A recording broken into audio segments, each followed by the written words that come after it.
मैं आशा करता हूँ कि बहुत अच्छे होंगे और आज फिर से हम लोग आ चुके हैं एक नए क्लास में जिसमें करने वाले हैं एसएससी एमटीएस के जो आप लोगों का पेपर स्टार्ट हो रहा है 4 फरवरी से। तो 4 फरवरी का अगर आपका भी एग्ज़ाम है या आगे किसी भी दिन आपका 4 से लेके 15 के बीच में एसएससी एमटीएस का जो एग्ज़ाम चल रहा है, अगर उसमें आप भी अगर देने जा रहे हैं एग्ज़ाम को तो आप इस क्लास को किसी भी एंगल से मिस ना करें, क्योंकि देखिए जो इस क्लास में हमने प्रश्नों को रखा हुआ है, ठीक है? नए नए सिलेबस पे नए पैटर्न के आधार पे मैंने एसएससी एमटीएस के ये सारे के सारे प्रश्न रखा हुआ है जो कि आपके एग्जाम के लिए काफ़ी ज़्यादा महत्वपूर्ण है। और यहाँ पे टोटल जो है आप लोगों के ऑल जो सब्जेक्ट है जो आपके एग्जाम हॉल में पूछा जाएगा उसके सारे के सारे इंपॉर्टेंट टॉपिकों से मैंने प्रश्न को उठाया हुआ है। तो अगर आप इस क्लास को देखते हैं तो आपको एक तो आइडिया लग जाएगा कि किस लेवल के और किस तरीके के प्रश्न पूछे जाएंगे, ये 100% तय है। तो फटाफट से जो भी मेरे दोस्त एग्जाम हॉल में जाने वाले हैं इस क्लास को अंत तक देखेंगे। मैथ, रीजनिंग, जीके, जीएस, आपका इंग्लिश, ये सारे के सारे प्रश्न इसमें हम कवर कराएंगे। तो फटाफट से चलिएगा क्लास को स्टार्ट करते हैं। और जिन्होंने भी अब तक मेरे दोस्त जो है क्लास को लाइक नहीं किया है तो प्लीज़ जो है क्लास को लाइक कर लेंगे, क्योंकि इस तरीके के जो क्लास है हम आपको सुबह और शाम डेली प्रोवाइड करते हैं बिल्कुल फ्री में, और इसका पीडीएफ भी आपको फ्री में दिया जा रहा है। तो अगर आप इसका पीडीएफ लेना चाहते हैं तो आप लोग पीडीएफ भी ले सकते हो। आप समझ सकते हो कि आपको कितना ज़्यादा जो है बेनिफिट होगा। फ्री जो है पीडीएफ भी दिया जा रहा है, तो आपका सपोर्ट बिल्कुल हम लोगों का जो है करना चाहिए, जिससे आपको हम बेहतर से बेहतर और भी सारे कंटेंट दें। तो चलिएगा पहले प्रश्न की ओर चलेंगे और पहला प्रश्न आपके सामने पूछ रहा है कि 54वें जो है दादा साहब फाल्के अवार्ड 2024 में किसको मिला, ये आप लोगों से पूछ लिया है क्वेश्चन पहला। पहले नंबर प्रश्न का अगर आपको राइट उत्तर मालूम है तो कमेंट बॉक्स में आप फटाफट से बताने की कोशिश करेंगे। आप पहले नंबर प्रश्न का राइट उत्तर फटाफट से बताएंगे कि क्या होने वाला है। क्या लगता है आपको यहाँ पे 54वें दादा साहब फाल्के अवार्ड 2024 किसको मिला, ये प्रश्न आप लोगों से पूछा गया है। तो जिन्होंने बताया है यहाँ पे कि जो है मिथुन चक्रवर्ती को, तो बिल्कुल राइट उत्तर है ऑप्शन नंबर बी। नेक्स्ट प्रश्न आपके सामने है, कह रहा है यहाँ पे कि निम्नलिखित में से कौन सी नदी गंगा की सहायक नदी नहीं है। निम्न में से कौन सी नदी गंगा की सहायक नदी नहीं है। यहाँ पे अंत में अगर नहीं पढ़ते हैं तो ये सवाल आप गलत करके चलिए आओगे, ठीक है। एसएससी छोटे छोटे प्रश्नों को पूछता है पर यहाँ पे थोड़े से घुमाता है वो प्रश्न को, जिससे आप जो है हड़बड़ी में गड़बड़ी कर दें, ठीक है। और यही एसएससी करता है हमेशा की तरह। तो देखिए यहाँ पे जो है आप लोग कहिएगा कि घाघरा तो जो है गंगा का सहायक नदी है, यमुना भी है, समगंगा भी है, तो है कौन नहीं आपको याद रखना है, भीमा। भीमा जो है गंगा की सहायक नदी नहीं है, यानी ऑप्शन नंबर बी जो है आपका 100% क्लियर जो है सही उत्तर है। नेक्स्ट प्रश्न आपके सामने है, कह रहा है कि माघ साज को मकर संक्रांति के रूप में किस राज्य में मनाया जाता है। माघ साज को मकर संक्रांति के रूप में किस राज्य में मनाया जाता है, क्वेश्चन नंबर 3। तीसरे नंबर प्रश्न का जो राइट उत्तर है फटाफट से आप लोगों को बताना है कि क्या होने वाला है। बताइएगा क्वेश्चन नंबर 3 और तीसरे नंबर प्रश्न का राइट उत्तर जिन्होंने बताया है हिमाचल प्रदेश, उनका बिल्कुल राइट उत्तर है ऑप्शन नंबर ए। नेक्स्ट प्रश्न की ओर चलेंगे और अगला प्रश्न है कि गुड्डी पड़वा त्योहार किस राज्य से संबंधित है, क्वेश्चन नंबर 4। चौथे नंबर प्रश्न का राइट उत्तर फटाफट से आप लोगों को बताना है कि क्या होने वाला है। क्वेश्चन नंबर चौथा, क्या लगता है आपको कि चौथे नंबर प्रश्न का राइट उत्तर क्या होने वाला है। गुड्डी पड़वा त्योहार किस राज्य में किस राज्य से संबंधित है, तो ये है महाराष्ट्र से, ऑप्शन नंबर सी जो है आपका बिल्कुल राइट उत्तर है। नेक्स्ट प्रश्न की ओर चलेंगे और अगला प्रश्न है कि जो है मध्य प्रदेश में मालवा क्षेत्र के ग्रामीण इलाकों की महिलाओं द्वारा जो है कौन सा नृत्य किया जाता है, क्वेश्चन नंबर 5। पांचवें नंबर प्रश्न का राइट उत्तर फटाफट से आपको बताना है कि क्या होने वाला है। सभी लोगों को ये सारे के सारे प्रश्न को टेस्ट के तौर पे बताने की कोशिश करना है। तो जिन्होंने बताया है कि मटकी डांस, तो बिल्कुल राइट उत्तर है ऑप्शन नंबर बी, मटकी डांस। नेक्स्ट प्रश्न आपके सामने है, कह रहा है कि 2015 में साल्जबर्ग महोत्सव में प्रदर्शन करने वाले एक प्रतिष्ठित भारतीय शास्त्रीय नर्तक के रूप में किसे जाना जाता है, बताएंगे। ये बात 2015 का कह रहा है, ठीक है। तो 2015 में जो है आपको याद रखना है अलार मेल बल्ली, अलार मेल बल्ली, ऑप्शन नंबर ए जो है आपका बिल्कुल राइट उत्तर है। नेक्स्ट प्रश्न की ओर चलेंगे और अगला प्रश्न है कि जयंती कुमारेस सबसे प्रमुख जो है प्रतिपादकों में से एक हैं। जयंती कुमारेस सबसे प्रमुख जो है प्रतिपादकों में से एक हैं। ये जो है आप लोगों को बताना है कि किस से संबंधित हैं। तो ये हैं आप लोगों के वीणा से।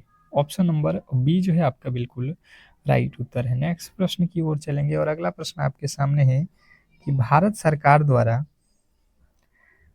फूलों की घाटी को राष्ट्रीय उद्यान कब जो है घोषित किया गया था। क्वेश्चन नंबर 8, भारत सरकार द्वारा फूलों की घाटी को राष्ट्रीय उद्यान कब जो है घोषित किया गया था। क्वेश्चन नंबर 8वें का जो है राइट उत्तर बताएंगे सभी लोग।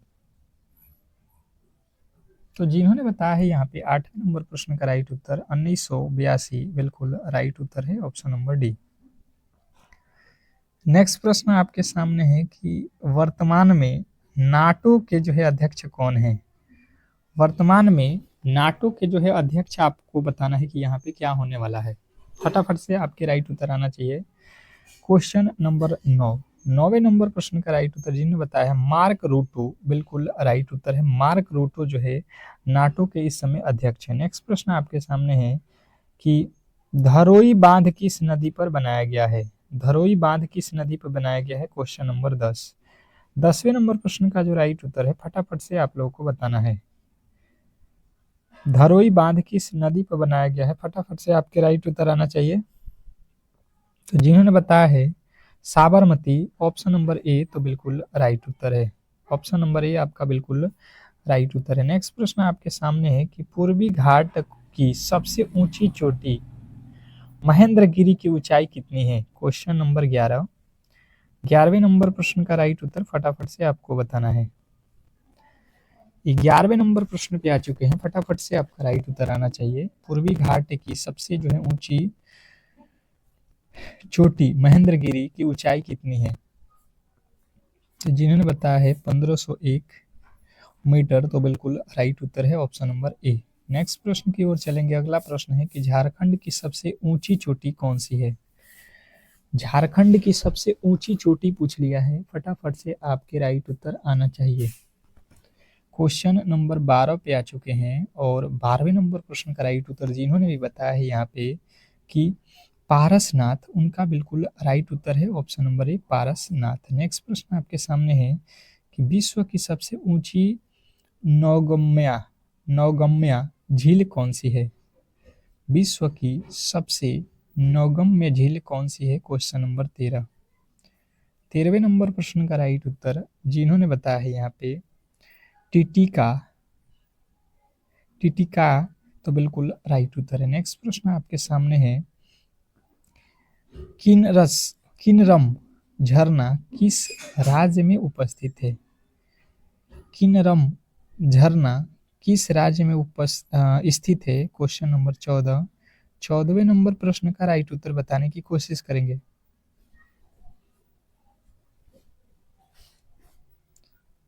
तो जिन्होंने बताया है Meghalaya, option number C, option number B बिल्कुल राइट उत्तर है।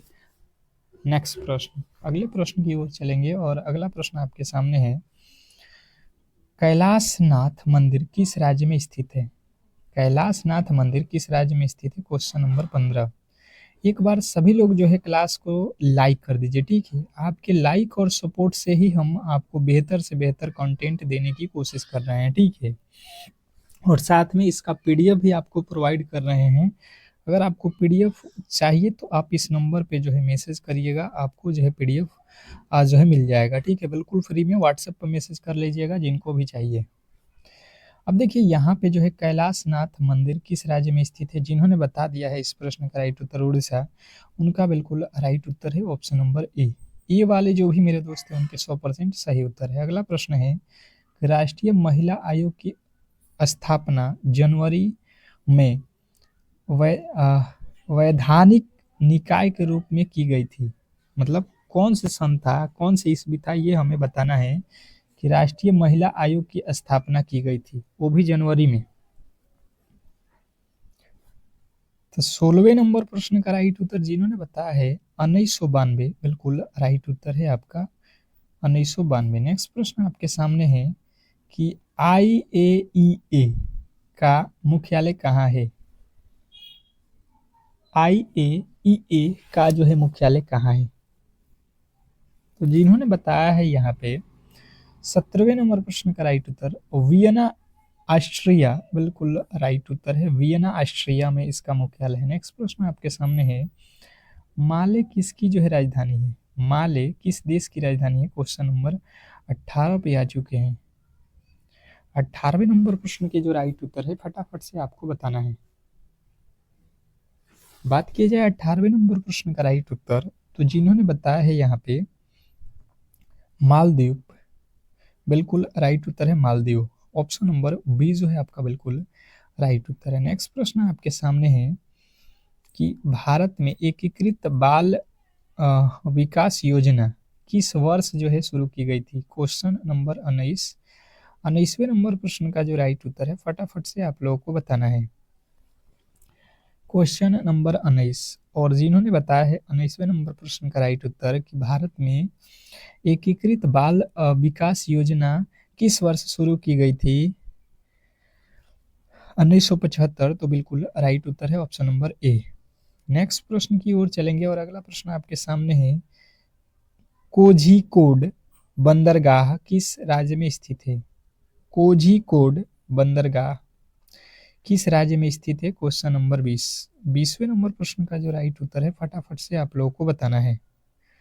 क्वेश्चन नंबर 20, क्या लगता है आपको कि 20वें नंबर प्रश्न का जो राइट उत्तर है वो क्या होने वाला है?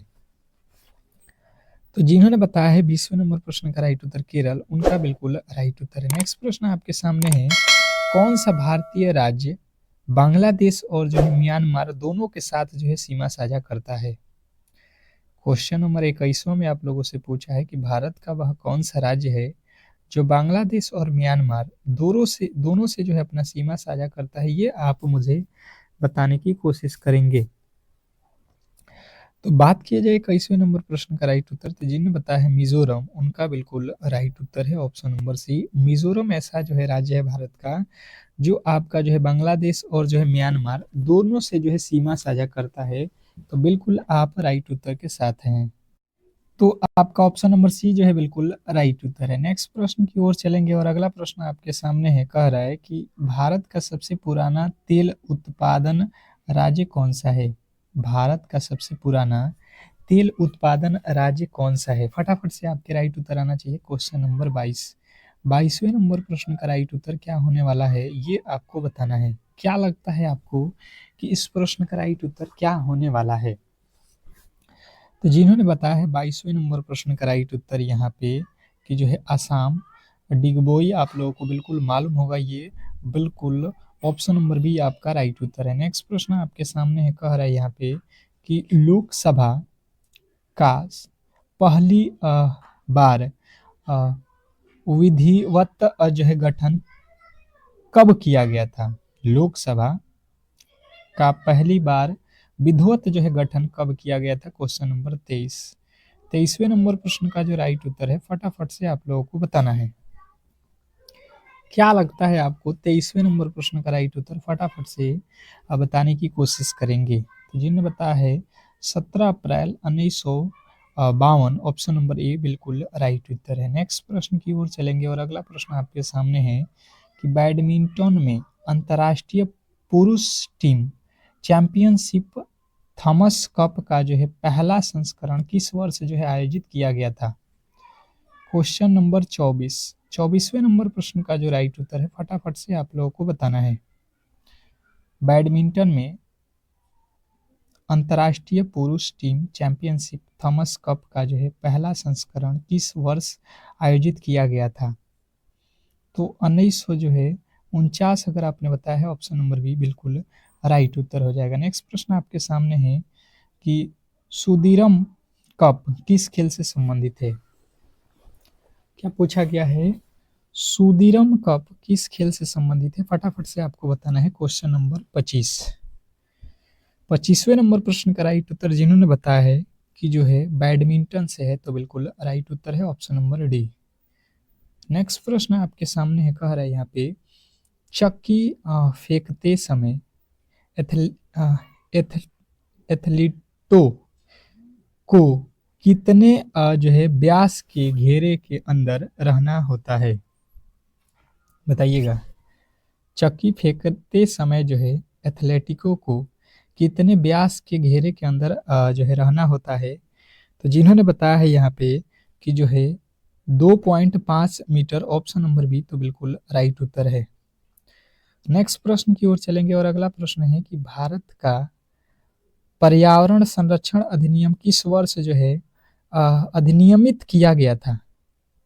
भारत का पर्यावरण संरक्षण अधिनियम किस वर्ष जो है अधिनियमित किया गया था? क्वेश्चन नंबर 27वें नंबर प्रश्न का राइट उत्तर जिन्होंने बताया है यहाँ पे 1900 जो है 86 में, ऑप्शन नंबर सी तो बिल्कुल राइट उत्तर है। नेक्स्ट प्रश्न की ओर चलेंगे और अगला प्रश्न है कि 2011 के जनगणना के अनुसार किस धर्म की जनसंख्या सबसे कम है? 2011 के जनगणना के अनुसार किस धर्म की जनसंख्या सबसे कम है? क्वेश्चन नंबर जो है आप लोगों के सामने 28। फटाफट से आपको बताएंगे 28वें नंबर प्रश्न का राइट उत्तर जैन धर्म, ऑप्शन नंबर सी जो है आपका बिल्कुल राइट उत्तर है। नेक्स्ट प्रश्न की ओर चलेंगे और अगला प्रश्न आपके सामने है कि भारत की 2011 के जनगणना के अनुसार राष्ट्रीय महिला कार्य बाल भागीदारी क्या है? क्वेश्चन नंबर 29वें नंबर प्रश्न का राइट उत्तर फटाफट से आपको बताना है। तो जिन्होंने बताया है यहाँ पे 31.16% बिल्कुल राइट उत्तर है। अगला प्रश्न है कि विश्व मानवता दिवस कब मनाया जाता है? विश्व मानवता दिवस कब मनाया जाता है? Question number 30। और 30वें नंबर प्रश्न का राइट उत्तर जिन्होंने बताया है यहाँ पे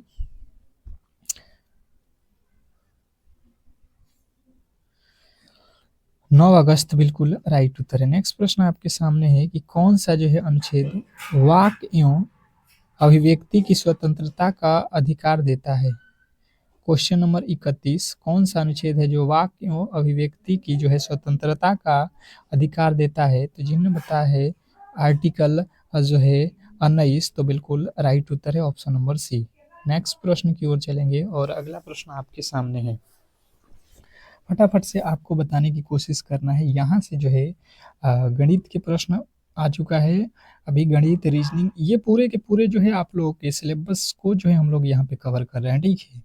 तो आप बेहतर क्लास को सपोर्ट करिए और पूरा का पूरा क्लास देखिए। ऐसा नहीं है कि केवल आपको एक सब्जेक्ट सिलेक्शन दिला सकता है, कभी भी ऐसा नहीं होगा। तो आप पूरा पढ़िए, ठीक है। यहाँ पे कह रहा है मैथ का प्रश्न कि 2 वर्षों के लिए 7% वार्षिक ब्याज की दर से उधार ली गई राशि 2000 रुपया पर साधारण ब्याज जो है आप लोगों को ज्ञात करना है। क्वेश्चन नंबर 32वें नंबर प्रश्न का राइट उत्तर क्या होने वाला है? फटाफट से आप लोगों को बताना है। फटाफट से आपके जो राइट उत्तर है ये आप लोगों को बताने की कोशिश करना है। तो देखिए अगर बात की जाए यहाँ पे तो आसानी से आप इस प्रश्न को सॉल्व कर सकते हैं कि एसआई यूनिट निकालना है, ठीक है। तो आप क्या करो, मूलधन लिख लो। मूलधन कितना है आप लोगों के पास? 2000 रुपया मूलधन गुणे समय गुणे दर, दर कितना है 7% और बट्टा में 100। ये 2 जीरो से ये 2 जीरो कट जाएगा, 7 दूना का 14, 14 दूना 28, यानी कि 180 रुपये जो है आप लोगों के यहाँ पे ब्याज बन जाएगा। ऑप्शन नंबर ए वाले जिन्होंने बताया है उनका 100% यहाँ पे सही उत्तर है, इसमें किसी तरीके के डाउट नहीं होना चाहिए। नेक्स्ट प्रश्न की ओर चलेंगे और अगला प्रश्न आपके सामने है। क्या कह रहा है आपका अगला प्रश्न कि जो है 40 केजी, 49 केजी, 56 केजी, 67 केजी और 38 केजी वजन वाले 5 सदस्यों वाले परिवार का जो है औसत वजन ज्ञात करिए। अब ऐसा प्रश्न मैंने पिछले क्लास में भी आपको एक ठो कराया था और मुझे लगता है कि जो हमसे जुड़े हैं 100% ऐसे प्रश्नों को आसानी से क्लियर कर सकते हैं। तो बताने की कोशिश करेंगे सभी लोग कि इस प्रश्न का जो है राइट उत्तर क्या होने वाला है। बहुत बेहतरीन, बहुत लाजवाब। चलिएगा उत्तर बताने की कोशिश कीजिए इस प्रश्न का राइट उत्तर। तो देखिए औसत एवरेज बराबर क्या होता है, राशियों के योग बटा राशियों की संख्या। तो राशि कितना है 40 प्लस 39 प्लस 56 प्लस 67 प्लस आपका 38 बट्टा में हो जाएगा 5। अब जोड़ लो 7 8 15 15 6 21 21 9 30 30 का हो गया 0 हासिल 3 3 6 9 9 9 5 14 14 4 18 18 4 22 और यहाँ पे 3 22 3 25 बट्टा में कितना हो गया 5 5 के पहाड़ में 5 बचे 25, यानी कि जो है आप लोग कहोगे कि इसका औसत जो है 50 हो जाएगा, जो कि ऑप्शन नंबर डी में दिया गया था। और मुझे लगता है कि सभी लोगों ने जो है इस प्रश्न का राइट उत्तर डी ही चुना होगा, क्योंकि प्रश्न बहुत इंपॉर्टेंट है। देखिएगा बिल्कुल ऐसे ही प्रश्न मैथ और रीजनिंग के आने वाले हैं। देखिए अब रीजनिंग के क्लास स्टार्ट हो चुका है। देखिए पहला रीजनिंग का प्रश्न आ चुका है। एक निश्चित गुण भाषा में कॉर्नर को ये कुडित किया जाता है, बॉडगेट को जो है ये लिखा जाता है, तो उसी कुड भाषा में डिवाइस को जो है किस प्रकार से लिखा जाएगा ये आप लोगों को बताना है। चलिएगा 10 सेकेंड का समय देते हैं। कोडिंग डिकोडिंग चैप्टर के ये प्रश्न है और मुझे लगता है कि आप आसानी से इस प्रश्न को कर सकते हैं अगर आपने थोड़े से जो है ध्यान से इस प्रश्न को समझने की कोशिश किया तो। अब देखिए सबसे पहले आप समझ लीजिए कि लिखा किस तरीके से गया है। लिखा है CORNER। कॉर्नर को क्या लिख रहा है यहाँ पे REORNC। अब यहाँ पे देखिए सबसे पहले C को लिखा है R, C से R तो बहुत दूर है, ठीक है। तो फिर यहाँ पे किया क्या है ये अगर आप समझने की कोशिश करेंगे तो क्या हो सकता है यहाँ पे, आपको थोड़े से ध्यान देना पड़ेगा। हमने देखा कि ये C को लास्ट में लिख दिया है, ये R को पहले लिख दिया। हो सकता है, बिल्कुल हो सकता है ये पहले लिख दिया है और यहाँ पे आपको R यहाँ पे लिख दिया है, N यहाँ पे लिख दिया है, ठीक है। यानी कि और O को यहाँ पे लिख दिया है। ये तीनों के तीनों पहले यानी कि लास्ट वाले दोनों को लिखा है, फिर इसके बाद वाला जो पहले वाला है सबसे लास्ट में। इसी लॉजिक पे आपको इसको निकाल देना है, यानी कि ई सबसे पहले आ जाएगा, ई सबसे पहले आएगा। देख लीजिए यहाँ पे जो है आर सबसे पहले है, आर के बाद ई है, तो आप भी कर दीजिए इसके बाद सी, यानी कि ये तो दोनों बिल्कुल गलत। इसके आगे देखिएगा, इसके आगे क्या किया गया है, तो ओ आ गया है, यानी कि ये वाला वैल्यू जो है आ गया है, यानी कि डी तो सबसे लास्ट में है, डी के बाद वाला यहाँ पे आ जाएगा आपका ई। अब देखिए यहाँ पे आपका आई लिखा है, बिल्कुल गलत हो जाएगा, यानी कि आप जाओगे ऑप्शन नंबर डी के साथ। ECE जो है आपका राइट उत्तर बन रहा था, ऑप्शन नंबर जो कि डी में दिया गया है। नेक्स्ट प्रश्न आपके सामने है, कह रहा है कि यदि प्लस और माइनस को आपस में बदल दिया जाए, गुणा और भाग को आपस में बदल दिया जाए, तो निम्नलिखित समीकरण में वाट के स्थान पे क्या होने वाला है। ये एक जो है समीकरण दिया है और यहाँ पे जो है आपको ऊपर कंडीशन बताया गया है, उसी के अकॉर्डिंग सॉल्व करना है। आपको 10 सेकेंड का समय हम भी देते हैं और आप कोशिश कीजिए कि इस प्रश्न का राइट उत्तर बता सकें। क्या लगता है आपको कि इस प्रश्न का राइट उत्तर क्या होने वाला है। बहुत तेजी से फास्ट से करिए और ऊपर के कंडीशन आपको पढ़ लेना है। पहले ही बोला गया है प्लस और माइनस को चेंज करिए, भाग और गुणा को चेंज करिए। तो हम क्या करते हैं, गुणा और भाग को चेंज कर लेते हैं। लिखा हुआ है 16, भागा को लिखेंगे गुणा यहाँ पे देखिएगा, फिर प्लस लिखा है उसके आगे तो माइनस लिखेंगे, और फिर यहाँ पे लिखा है प्लस तो फिर माइनस लिखना पड़ेगा। 36 गुणा है तो आपको भाग देना पड़ेगा, यहाँ पे गुणा है तो, और फिर आपको माइनस है तो यहाँ पे प्लस लिखना पड़ेगा। अब क्या करिए, यहाँ से भाग दे दीजिए, 18 तो 36, यहाँ से गुणा करिए 16 आठे 128, 128 माइनस के 13 और 18 दूना का 36 प्लस का 3, 28 3 कितना हो जाएगा 131 माइनस 13 और 2 15, 31 में से 15 घटा दीजिए कितना आ जाएगा 116 जो है आपके बिल्कुल राइट उत्तर है। इसमें कहीं से किसी भी एंगल से गलती की गुंजाइश नहीं होने वाला है। ठीक है, आशा करता हूँ कि आप बेहतर तरीके से समझ गए होंगे। नेक्स्ट प्रश्न आपके सामने है कि अंग्रेजी वर्णमाला के आधार पर दिए गए श्रृंखला में प्रश्नवाचक चिन्ह के स्थान पे कौन सी संख्या आने वाली है।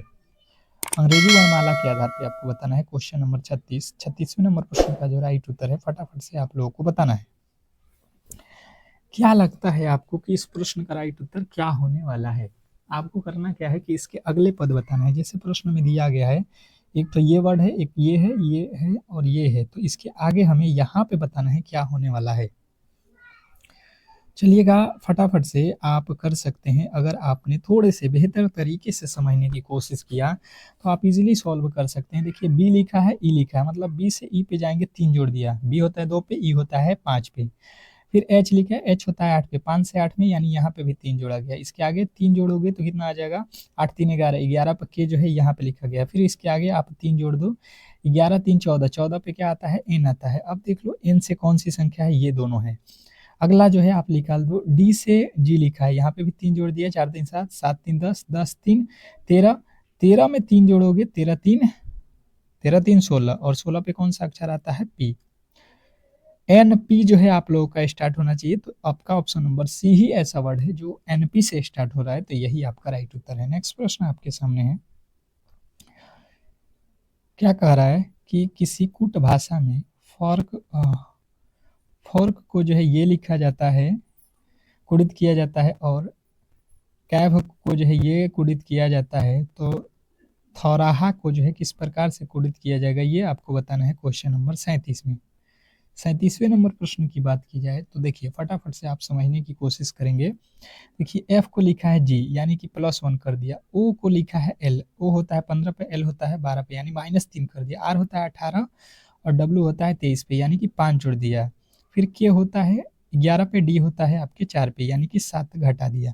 पहले 1 जोड़ना है, फिर माइनस का 3 करना है, फिर प्लस का 5, फिर 7, मतलब 1 3 5 और 7 ये जोड़ा गया जो है, ये पहले जोड़ना है, फिर घटाना है, फिर जोड़ना है, फिर घटाना है। इस तरीके का जो है लॉजिक आपको लगाया गया है। अब भी वही लॉजिक लगा दीजिए। टी होता है 20 पे, 1 जोड़ दीजिए, 21 पे कितना कौन सा अक्षर आता है यू। आर 18, 18 में से 3 घटा दीजिए, 15 पे होता है ओ, ये गलत। एच होता है 8 पे, 8 में आपको 5 जोड़ना है, 8 5 13, 13 पे होता है एम, यानी ये गलत, ये गलत। अब जो है आपको मिल गया होगा ऑप्शन नंबर सी। इसके आगे बनाने की भी आवश्यकता नहीं है, आप इतने से ही उत्तर पा गए तो इसके आगे कोई ज़रूरत नहीं है। नेक्स्ट प्रश्न आपके सामने कह रहा है कि एक कूट भाषा में कार ड्राइव स्टेडी को लिखा जा रहा है यहाँ पे, और इसी तरीके से इसको जो है ये लिखा जाता है। तो हमसे कह रहा है स्टेडी को जो है किस प्रकार से कोडित किया गया है, ये बताइए। क्वेश्चन नंबर 38वें में 38वें नंबर प्रश्न की बात की जाए तो अगर हम थोड़े से अच्छे तरीके से समझने की कोशिश करेंगे तो देखिए ये जो लिखा गया है और ये जो लिखा गया है, ठीक है, तो इसके बदले हमें दिया गया है यहाँ पे, ठीक है, और यहाँ पे, तो दोनों में हम देखेंगे स्टेडी स्टेडी दोनों में कॉमन वैल्यू मिल रहा है, ठीक है, स्टेडी स्टेडी दोनों में कॉमन है। तो हम क्या करेंगे कि इसका जो मीनिंग है इसमें भी कॉमन देखेंगे, तो यहाँ पे एम आई, यहाँ पे एम आई हमें मिल गया। देखिए एम आई और एम आई यहाँ पे भी है, तो दोनों में जो कॉमन होगा वही आपका राइट उत्तर ऑप्शन नंबर बी हो जाएगा। और आशा करता हूँ कि आपको ये प्रश्न बिल्कुल अच्छे तरीके से समझ में आ गया होगा। नेक्स्ट प्रश्न आपके सामने है कि दी गई श्रृंखला में प्रश्नवाचक चिन्ह के स्थान पे क्या आना चाहिए, यानी श्रृंखला का प्रश्न है और वार्ड के स्थान पे कौन सी संख्या आने वाली है, ये आप मुझे बताने की कोशिश करेंगे। सभी लोग बताएंगे कि जो है क्वेश्चन नंबर 39वें के जो है राइट उत्तर क्या होने वाला है। फटाफट से आपके राइट उत्तर आना चाहिए। तो देखिए बिल्कुल सिंपल सा लॉजिक है। 2 से 3 हुआ, 2 से क्या हो गया 3, 3 से 6, 6 से 12, 12 से यहाँ पे 20, 20 से यहाँ पे आपका 21, 21 से यहाँ पे 14, 14 के बाद क्या होगा। तो देखिए अगर आप देखोगे तो बढ़ रहा है, घट रहा है, बढ़ रहा है, ये जो है लॉजिक यहाँ पे चल रहा है। तो मैं सोचूंगा कि यहाँ से अगर देखेंगे तो 1 जोड़ दिया, फिर 3 जोड़ दिया, फिर 6 जोड़ दिया, फिर 8 जोड़ दिया, फिर यहाँ पे 1 जोड़ दिया, फिर यहाँ पे 6 घटा दिया है, 7 घटा दिया, तो लॉजिक तो घटाना जोड़ना से तो गड़बड़ हो जाएगा। हम क्या करते हैं, 2 से 6 पे चलते हैं। 2 से 6 पे कितना हो जाएगा, 2 से 6 4 जोड़ दिया, 6 से 10 कितना 4 जोड़ दिया, 10 से 14 4 जोड़ दिया। देख रहे हैं एक एक जो है श्रृंखला छोड़ छोड़ के किया है। 3 से 12 पे गया है, 3 से 12 9 जोड़ दिया, 12 से 21 पे 9 जोड़ दिया। देख रहे हैं यहाँ पे 9 9 जोड़ रहा है, तो 21 से 9 जोड़ दिए आप भी, तो 21 9 कितना हो जाएगा 30।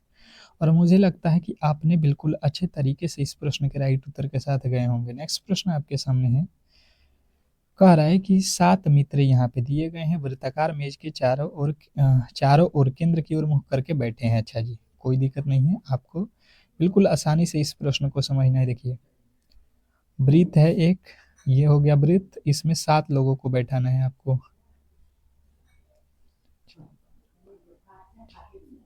7 लोग हो गए, केंद्र की ओर मुख करके बैठे हैं। अब देखिए कह रहा है ए जो है ए और एफ दोनों का जो है निकटतम पड़ोसी डी है, यानी ए और एफ का निकटतम पड़ोसी डी है। अच्छा जी, यानी कि अगर आप यहाँ पे डी को रखते हो, ठीक है, यहाँ पे डी है, तो इसका निकटतम पड़ोसी एफ और ए हो जाएगा। ठीक है, अब ए इधर भी हो सकता है, उधर भी हो सकता है। अच्छा, बी एफ का ठीक दाईं ओर है, बी जो है एफ के ठीक दाहिने तरफ है, दाहिने तरफ, एफ के दाहिने तरफ कौन है, बी है, यानी कि बी यहाँ पे हो गया। ठीक है, सी ए के बाएं दूसरे स्थान पर बैठा है, सी जो है ए के बायां दूसरा स्थान, तो ए के बायां अगर आप चलोगे तो दूसरे स्थान पे आपको रखना है किसको, सी को, तो यहाँ पे पहला और दूसरा स्थान ये हो गया। कह रहे जी और ई सी के निकटतम पड़ोसी हैं, जी और ई सी के निकटतम पड़ोसी हैं, तो सी के निकटतम पड़ोसी हैं, यानी कि सी का निकटतम पड़ोसी हो सकता है यहाँ पे जी हो जाए और यहाँ पे ई हो जाए। ठीक है, कोई दिक्कत नहीं है। जी और ए निकटतम पड़ोसी नहीं है, जी और ए, यानी कि जी के साथ यहाँ पे ए लग रहा है, यानी कि यहाँ से ई आपको रखना पड़ेगा, यहाँ पे ई है और यहाँ पे जी है। ठीक है, इसको आपको चेंज कर देना है। अब कह रहा है बी और डी दोनों का जो है निकटतम पड़ोसी कौन है, बी और डी, बी और डी देखना है, बी और डी का निकटतम पड़ोसी कौन है यहाँ पे, तो एफ है, आप बिल्कुल आसानी से निकाल सकते थे, ऑप्शन नंबर बी। अगला देखिएगा, और आज का ये जो है लास्ट प्रश्न है, और इसको जो है आज होमवर्क के तौर पे हम आपको दे रहे हैं। कमेंट बॉक्स में सभी लोग इसका राइट उत्तर बताएंगे, और अगर आपको ये क्लास अच्छा लगा है तो क्लास को लाइक करके चैनल को सब्सक्राइब जरूर कर लेंगे। मिलते हैं नेक्स्ट क्लास में, तब तक के लिए धन्यवाद।